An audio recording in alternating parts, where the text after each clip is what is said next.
स्वागत करता हूं आज वीडियो में। कैसे हैं आप लोग? आशा करता हूं कि बहुत बढ़िया होंगे। जी हां, सबको ऑलरेडी पता चल गया है कि भैया भारत और यूरोपियन यूनियन के बीच में ट्रेड डील साइन हो चुकी है, लेकिन इंपॉर्टेंट बात आपको बताना जरूरी है कि सर अभी इंप्लीमेंट नहीं हुआ है। काफी लोग मार्केट की डेली एक्टिविटी देखते हैं, क्योंकि कल भी मार्केट कंडीशन, आज भी मार्केट में it was not like stagnant. Market में अप्स डाउन लगातार आपको देखने मिलते रहे, तो मन में डाउट रहा कि सर डील फाइनल हो गई संदीप भाई, तो अभी मार्केट में कंफ्यूजन क्या है, क्या चल रहा है, इसके बारे में चर्चा करेंगे। डील होने के बाद कौन कौन से सेक्टर में, और आपकी खुशी के लिए सर कुछ स्टॉक्स का मैं एग्जांपल आपको देने वाला हूं आपकी स्टडी के लिए, सो दैट उसको स्टडी कर सको कौन कौन से स्टॉक्स में आपको नजर रख सकते हो। और भी काफी इंपॉर्टेंट चीजें हैं। क्या लमसम करने का फायदा, मैं क्यों कह रहा हूं कि लमसम जो आपने किया है ना, ये फायदा अब देखने को मिलेगा। जब मैं लगातार आपसे कहता था वो इंपॉर्टेंट चीजें हैं, लेकिन अभी भी दो चीजों का डर है। डील तो हो चुकी है, इंप्लीमेंटेशन नहीं हुआ है, अभी इंप्लीमेंट नहीं हुई है, साइन वगैरह हो चुका है। इंप्लीमेंटेशन में कितना समय लगेगा उसके बारे में चर्चा करेंगे। और सबसे इंपॉर्टेंट जो दो चीज है भैया, उसके बारे में चर्चा करेंगे कि डर अभी भी है। बाकी पोर्टफोलियो का सफाई अभियान लगातार मैं चालू कर रहा हूं, लगातार चालू है, आप देख ही रहे होगे। कुछ लोग के पोर्टफोलियो मैंने पिक किया है, डिस्कस करने की कोशिश करते हैं। चलो ठीक है, सबसे पहले मार्केट के अपडेट देते हैं भैया। सेंसेक्स अगर देखा जाए बहुत ज्यादा तेजी देखने को नहीं मिली, कहीं ना कहीं मार्केट में एक डर लगातार बनता रहा। और जी हां, 487 पॉइंट की तेजी एक समय मार्केट में अराउंड 2 बजे तक अच्छा खासा मार्केट फॉल हुआ, प्रॉफिट बुकिंग हुई, लेकिन छोटी सी रिकवरी देखने को मिली। अगर बात करें निफ्टी में, तो जी हां, निफ्टी में अगर बात करेंगे वहां भी बहुत ज्यादा अच्छा मूवमेंट नहीं मिला। जिस हिसाब से मार्केट में गिरावट पिछले कुछ दिनों से थी, उतना रिकवर देखने को नहीं मिला। अच्छा, सबसे इंपॉर्टेंट चीजें हैं, ये चीजों के बाद में डील के बारे में बात करेंगे। जी हां, यूरोपियन यूनियन, और नाम तो छोटा सा है, लेकिन आपको पता होना चाहिए इसके अंडर में बहुत सारी कंट्रीज हैं जिसके साथ हमारी डील हुई है। और अगर बात किया जाए ये फ्री ट्रेड एग्रीमेंट, जिसमें खासकर जर्मनी, फ्रांस, इटली जैसे जिनकी इकोनॉमी बहुत अच्छी है, इनके साथ मतलब अपने प्रोडक्ट्स हम शेयर करेंगे।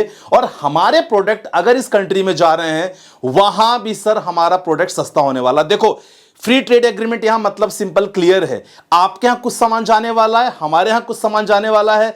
डेफिनेटली इसमें हम कोशिश करेंगे कि टैक्स वगैरह कम से कम लगे, आपके यहां कम लगेगा, हम कुछ छूट आपको देंगे, कुछ आपके प्रोडक्ट हमारे आएंगे, उसमें छूट मिलेगा। तो दोनों देशों को आपस में ही म्यूचुअल फायदा होने वाला है। अब सबसे इंपॉर्टेंट बात की होगी कि एक्सपोर्ट इंपोर्ट ड्यूटी काफी कम हो जाएगी, क्रॉस बॉर्डर बिजनेस बढ़ जाएगा, सर्विस सेक्टर आगे बढ़ेगा यहां, और खासकर इन्वेस्टमेंट का ग्रोथ मिलेगा, मैन्युफैक्चरिंग को पुश मिलेगा। ये छोटी मोटी चीजें होने वाली है।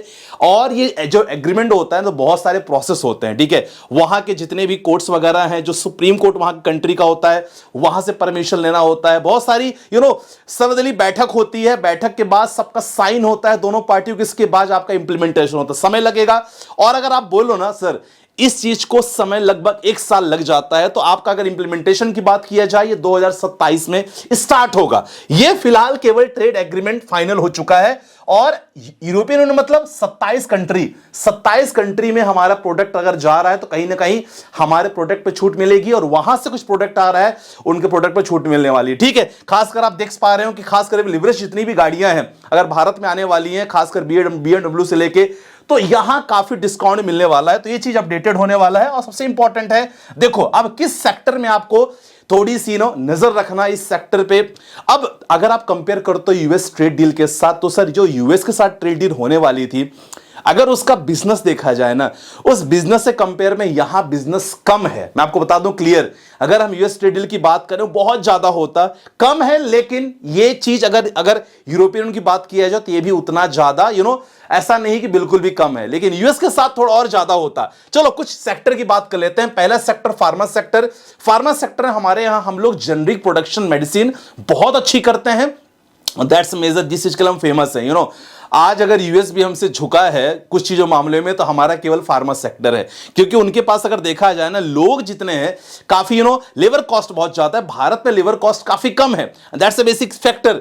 तो जेनरिक प्रोडक्ट्स हम लोग वहां देने वाले हैं, उसमें भी 11% देखा जाए तो टैक्स कम लग जाएगा, हमारे लिए बहुत अच्छी बात है। तो फार्मा सेक्टर में कुछ स्टॉक में नजर रख सकते हो, सन फार्मा हो गया, डिवाइस लैब हो गया, सिप्ला हो गया, एंड डिवाइस लैब पे सिप्ला डॉक्टर रेड्डी, स्टडी करने के लिए बोल रहा हूं, कोई रिकमेंडेशन नहीं है, ठीक है। बाकी थोड़ी बहुत क्लोज इंफॉर्मेशन मैं दे देता हूं। तो फ्री टेलीग्राम ज्वाइन कर सकते हो, डिस्क्रिप्शन पे लिंक है, वहां मैं काफी इंफॉर्मेशन आपसे शेयर कर सकता हूं।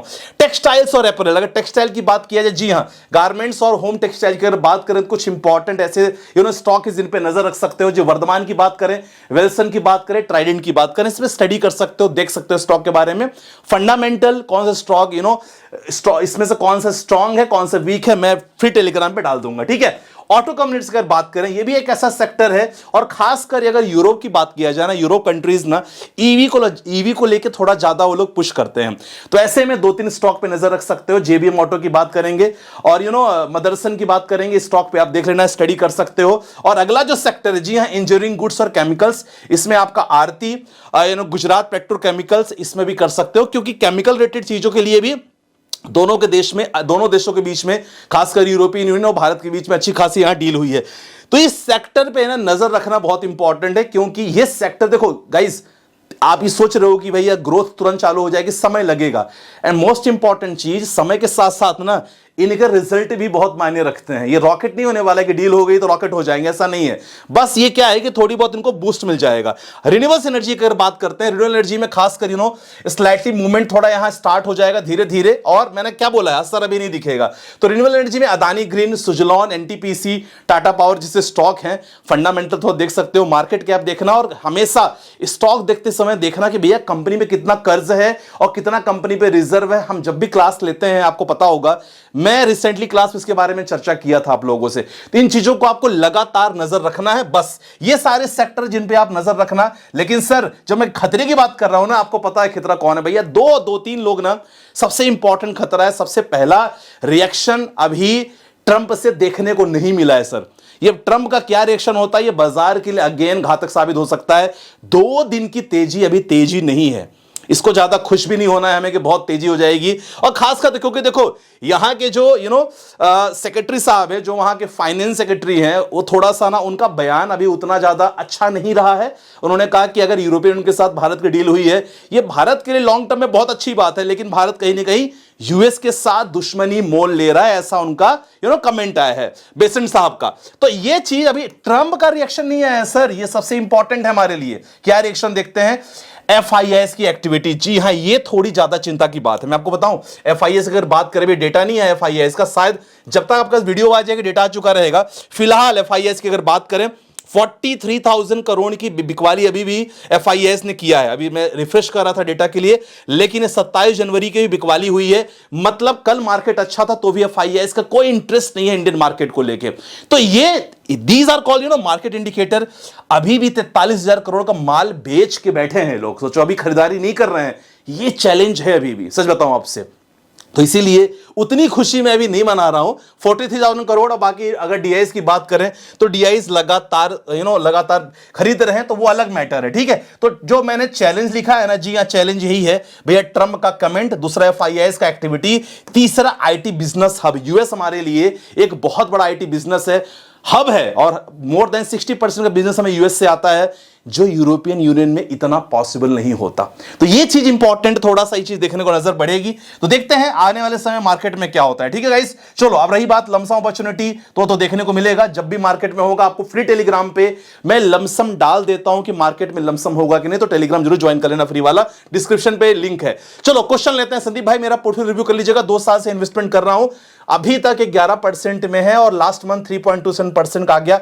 म्यूचुअल फंड में है तो मंथली स्टेटमेंट देखना बंद कर दो गाइस। चलो देख लेते हैं क्या क्या फंड है। White Oak mid cap fund, ICICI large cap, Kotak multi cap. Large cap को ICICI large and mid cap में कर लो, ज्यादा ठीक रहेगा। कोटक मल्टी कैप आपका ICICI अपॉर्चुनिटी। इन दोनों फंडों में जो खासकर ICICI opportunity fund, ICICI large cap, दोनों को शिफ्ट कर सकते हो ICICI large and mid cap में, और अमाउंट ऐड करके कर सकते हो। जेम फ्लेक्सी कैप फंड, जियो ब्लैक रॉक, कंटिन्यू कर सकते हो इस फंड के साथ। अगला क्वेश्चन, सर लमसम 5 लाख रुपए करना है 15 सालों के लिए स्मॉल मिड कैप में।